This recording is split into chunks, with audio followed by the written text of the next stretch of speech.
Hello the internets and welcome to our Kumar tier list, a new series on the channel where we're gonna be rating every new game that we are doing first impressions and playing and comparing them against Nike to see how much fan service they are providing, maintaining a tier list for the future for reference since it could be something fun.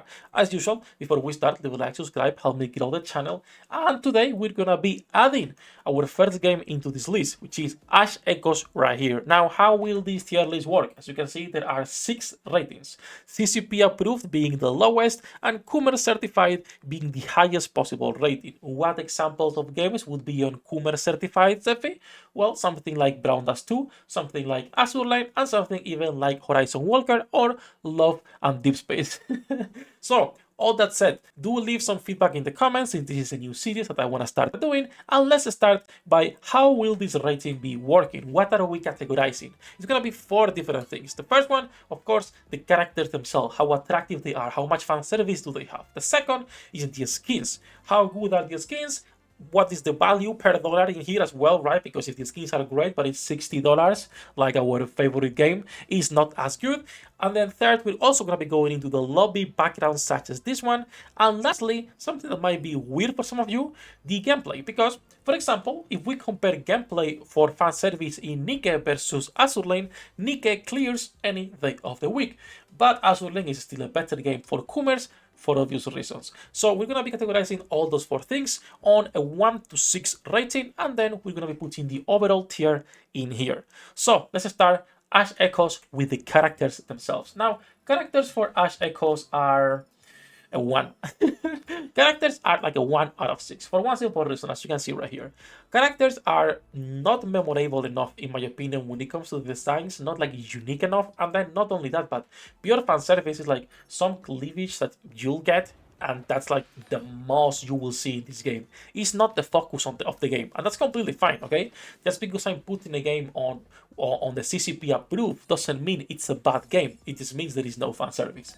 The most fan service this game has right now in global, and that is my favorite character that I do not have, it's Gina. I showed her on my first impression video. I really like this girl. She would be my only reason to play this game. Okay, literally my only reason to play this game. Has fit, she looks great, even her weapon looks pretty good. If I go into the 5-star weapons, hers should be, let me see if I can find her. Okay, there we go, I found her weapon, the SSR version. As you can see, her art is fantastic, but this is the most fan service that this game will get.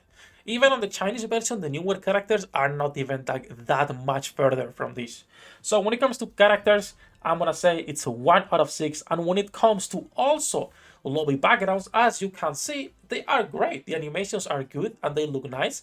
But I'm gonna go into as well a 1 out of 6 because there is like 1 out of all the characters, maybe 2 backgrounds that will get good fan service. So I'm giving them on the backgrounds maybe a 2, a 1, 2.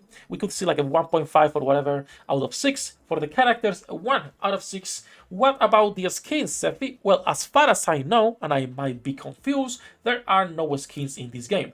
At least not in the global version. I don't know if this is something that will arrive later into the Chinese one, but when it comes to global, there is absolutely no skins, which is a 0, a 1 if you will, our lowest rating because there are none.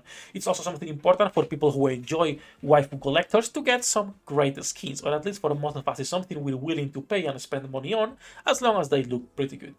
And then I'm going to talk about the last thing, which is going to be, of course, the gameplay. Now, the gameplay, I already showed on my previous video. It's 3D. It's basically these models that I was showing right now. So if we go into this girl right here, for example, and we get to the 3D model, this is what you will see in-game. So if there was fan service, the gameplay would be good.